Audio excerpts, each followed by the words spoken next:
Welcome everybody, and thank you for joining Shenanigans YouTube channel. Welcome to another episode of our podcast, which we do every single week. I hope that you guys are enjoying our podcast so far. So we're doing things differently today. I'm introducing the show, which is so exciting. Thank you so much for allowing me to do that. And then obviously, we've got a special guest today, standing in the back. Standing in the middle of us. We're doing social distancing. Can you guys see how we are doing social distancing? I'm so proud of us. I'm so proud of us for doing this. But yeah, so today we've got a jam-packed lineup for you guys. We're going to be discussing a few topics which I think that is needed to be discussed. I don't know how you feel about it, but we're obviously going to talk about it so that we can get some clarity. The first thing that I want to know is, why did you start Shenanigans YouTube channel? That's what I want to know, because I've been like wondering the whole time. Why the hell Shenanigans? So I get this question a lot. The reason why I started the YouTube channel is, I originally wanted to start this YouTube channel 5 years ago. So 5 years ago, I've been watching Stradman, Daily Driven Exotics, Stephen Lewis. There's all the influencers, all influencers that basically got me captivated to achieve on my channel and to want to make my channel. Just a broader perspective of Stradman basically owned a Audi TT. He lived in the Audi TT for a very long time before he came successful. But I just think it's nice to live in the Audi TT, I'll just say. Yeah, but the thing broke down. Okay, it's a clean character, let's walk. Yeah, but the thing broke down and he had to basically push it everywhere we wanted to go. So that really captivated me to... They had to push the car? Yeah, he had to push the car sometimes because the car broke down and basically he didn't ends meet, so he had to choose either buy food, either buy this, do this. So at the end of the day, look where he is right now. I mean, he's got two Aventadors, he's got a GTR, he's got a Bugatti Veyron, he's got a Tesla, he's got a McLaren. He's got nice cars. And he's got nice cars. So I thought to myself, why didn't I start my channel 5 years ago? It's not to become rich like most of the guys out there want. I want to make a difference in the community. So I want to make a difference. I can already see on top when I drive my car, Mr. Shenanigans, what is coming up next? What car are we gonna... So I want to inspire young kids to become better, to think I am part of a bigger picture at the end of the day. So that's why I created this channel, is to showcase everyone's cars. I don't want to discriminate against people's cars. Now you're driving a car of 20,000 Rand or you're driving a car of 2-3 million Rand. So at the end of the day, this channel broadcasts to everyone and is not excluding any type of car. So that's my vision. And that's very interesting that you say that, because my view of YouTube channels are always like, yo, guys are like putting out content and they're just like doing all this stuff. But what is the purpose really of this content? Is it just to get followers? Is it just to get like views and likes and stuff like that? You know what I mean? Because that is ultimately what gets you paid on a YouTube channel, is the amount of views, how long people view it, and obviously how many subscribers that does. Even though people say it doesn't affect it, but it does affect it. It affects your income bracket basically. And basically also, I have a full-time job. I'm in retail, so that also takes a lot. And I also have a child, so at the end of the day, I have to juggle my life accordingly. So that's why I decided to make a different life for myself, because I don't want to do retail for the rest of my life. So let me start a channel that I should have started 5 years ago.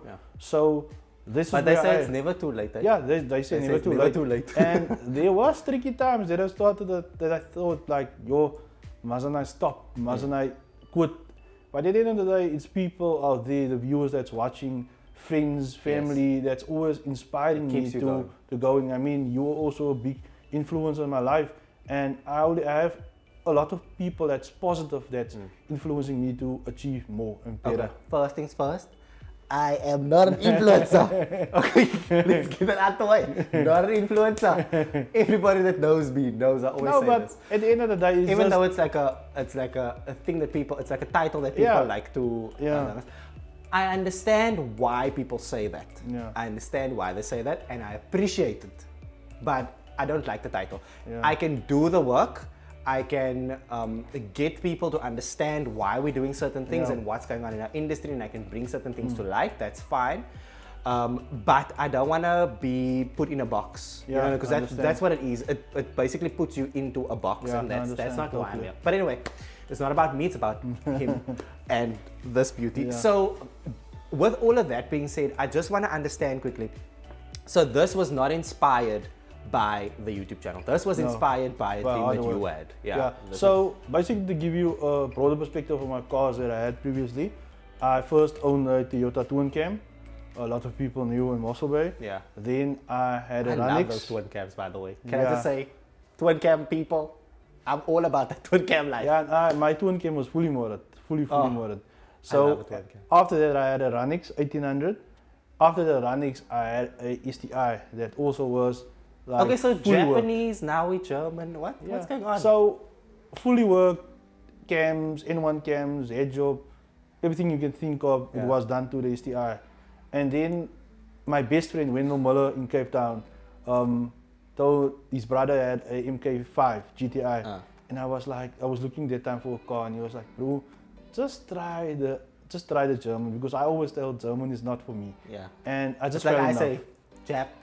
Nah. I just fell in love with the car, and it strived me to get this beauty that I have right now. So you had an MK5 before this? Yeah. For those of you who don't know, because there are people that's going to watch this that don't know. So he had an MK5 before the MK7. Yeah. That's now besides the Ranix and the twin cam that he had as well. So yeah. So it's a whole journey basically. So you went from Jap, and then you transitioned into German, and now you're in the German arena basically. Personally, it could have been, let's say, a TSI. Yeah. This could have been a TSI, but you opted for a GTI. Yeah. Are you a performance person? Are you someone that likes? The thing is, at the end of the day, I like speed, but I also follow the law. Yeah. So at the end of the day, I am planning to COVID now get a lot of us off guard. Yeah. And also made that we have to use of our savings that we didn't want to do. But at the end of the day, you must survive. You must also eat and everything like that. So the original plan for this car was to do a full forged motor with IS38, methanol, everything on this car. So that is still the future plans, and also something special that I will tell you off camera what I also want to play. Because y'all can't know everything, okay? Y'all can't know everything. So I'm so inspired by this, if I'm honest with you guys, because for the longest of time I've wanted a Golf. When the Golf 6 came out, I didn't like the Golf 5, if I'm honest with you. I'm not a fan of the Golf 5. I feel like the Golf 5 didn't do that X factor thing with me, man. Like, I need a car to speak to me, right? So when the Golf 6 hit, I was like, that's my car. Yeah. That is my car. But then the Golf 7 came in, and I was like, oh, gosh, Golf 7. What do I say to the Golf 6 now? Do you know what I mean? And then the Golf 7.5 came, and I was like, oh, you'll become a game, because I'm like confused. So I'm really inspired by this car, specifically because I've been wanting a Golf for the longest of time. I'm a person that's very conscious about spending. So I'm not gonna go and buy the car if I don't feel like I'm 100% ready to go and buy that car. And that's why I don't have it as yet. I think I would have had a Golf 6. I would have actually had a BMW, by the way. A E90. Is it an E90? Yeah, E90 facelift, 320 diesel. That's what I would have had. Okay. And but then I got Old Faithful outside. It's a long story. At the end of the day, you drive a lot as well, so you don't want to put as much case on your car. At the end of the day, so because we also love stunts, like this thing is also, I can turn it down and basically drive on the ground, but I don't want to do that because I respect the law enforcers, and I respect my friends that's very important. Also in the provincial and in the municipal traffic department. So at the end of the day, I'm respecting that, guys. Because I don't want to make their lives difficult. I see myself as a role model to a lot of people out there, and to kids and to big people. So at the end of the day, I must lead the example. Yes, absolutely. We must all actually lead by example. Eh? We can't just expect us to be leading by example, and our friends are like, I am going to go this side, and I'm going to go, nah. No, it doesn't work because like they say whoever you associate yourself with is who you become. Exactly. So you don't want to, you know, be known as like, Yeah. Anyway, so I want to move into another topic because I want to touch on, because I'm not from Garden Route. Yeah. I'm not from Mossel Bay, the city. I'm a Cape Town boy. So when I moved here, the first thing that I said to myself is, because I was heavily involved in the stance industry on that side, I said to myself that I really want to bring that little flair, that little flavor to Mossel Bay and implement a bit over here. Yeah. But I haven't seen people. I've seen cars, but I haven't seen the people. The thing is, so where are they? The thing is, what I can say is that we are planning a show or parkour, for what you ever might call it, and we want to get the people, the viewers out there, the guys that's in the stance industry, and we want to get all that guys together and do a nice cars and coffee, or just a chill Something at wherever, cool. and just talk about cars, the passion we have. Men, women, boys, girls, doesn't matter. As long as you have a passion for cars, we want you there. And that's also the other thing I wanted to say, is that we're not discriminating against any car. So at the end of the day, guys, do give us a shout out or do DM us if you want to get your car featured on Shenanigans. Yes. We up for any car. Doesn't matter how many money you spend. No, be careful about what you say. Let's just rephrase that how. Boetie kom met jou donkey carry. Okay? Boetie kom met jou pere carry. But the thing is, the people know what. Yeah, they know, if you have a nice set of wheels on, if your car is lowered, if you maintain your car. It has to at least be like a bit stance. At the end of the day, if you as the individual, if you have a passion for that car, and if you think at the end of the day, like I'm thinking, this is the most beautiful car in Mossel Bay. That's what I think. Yeah. And a lot of people tells me that. It's like, so I think my car is the most beautiful car in the world. Yeah. So at the end of the day, it's like, if you think your car deserves to be showcased, do it as up. Yeah. And we even if you don't think it deserves to, even if you don't think it deserves to be showcased, let us make that decision for you. Exactly. Because I feel like people don't give themselves the recognition that they deserve. Exactly. And they believe that their cars are inadequate, or they even are inadequate. Yeah. People, that is what I thought. I don't know how you came on this social media platform, but I, in the beginning, thought, I'm inadequate. I'm not going to be able to do YouTube. I'm not going to be able to do social media. I'm too shy. People are going to hate on me. I'm not going to be able to handle all the negative comments and all that stuff. You have to absolutely set your sights on your goal. You can't be focused on anything else. Even if you don't feel like you're worthy of being on a YouTube channel, bring your car.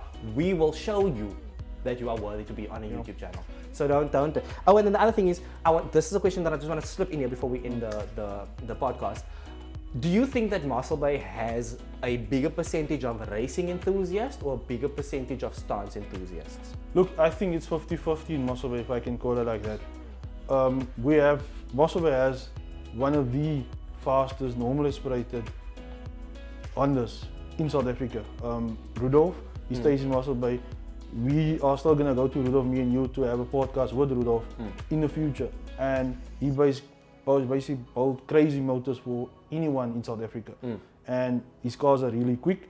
Then we also have a lot of people that, how can I say now, guys that they have stance cars. Like, simple example, we have Ashwin. Ashwin's caddy is one of the most beautiful caddies in, I think, in the Garden Route, and he win a lot of shows with the caddy. Yeah. And then we have Ilza's. Ilza's Honda's also beautiful. I mean, you had a video of that girl got so many views on my Instagram account. We have Ilza's car. We have nice car. We have Nadim's MK6 GTI. We have my car. We have Clyde's car. There's such a lot. You can't even mention all of it because there's such a lot of cars. If we take it to George, we have Ethan's Polo. We have Brimley's Polo. We have Mr. Wes's M3. Yeah. We have Jody. And I really think that we put a bit press for time because this thing died. I don't know what's going on there, but I really think that these individuals that you mentioned, even though they were featured on a feature, I do believe that they should come onto a podcast. Yeah. Because they should, and don't be scared of. Don't be scared, ladies and gentlemen, of coming on camera and talking about your car. That is your pride and joy. That is what you've invested money and time in. So don't be afraid to come and talk to us about it, and to the viewers. Show the world what it is that you're capable of, because that's what people want to see. People want to see this and hear the story behind the story. So this beautiful car, it's been on the YouTube channel for a few episodes, and people understand what the work was that went in here. And I think that that's what people want to know, and that's why we're doing this podcast. So Henley, thank you so much for the opportunity for me to take over your YouTube channel. And people, don't forget to subscribe. Yes, please. We really want to get the channel up to 1,500 to 2,000 subscribers in the next couple of months. Yes. I think we can achieve that. We can achieve, we can achieve more than that. Yeah, and we can maybe double it. Yes. What we want. Yes. So yeah, ladies and gentlemen, that is it from us. Don't forget to smash the like button. Okay, the like button is like the subscribe button. It works together. You can't press the subscribe button if you don't press the like button. Okay, so you need to first press the like button, then the subscribe button. Okay, and that is it from us. Thank you so much, and we will see you in the next podcast video. Cheers, guys. Peace out, guys.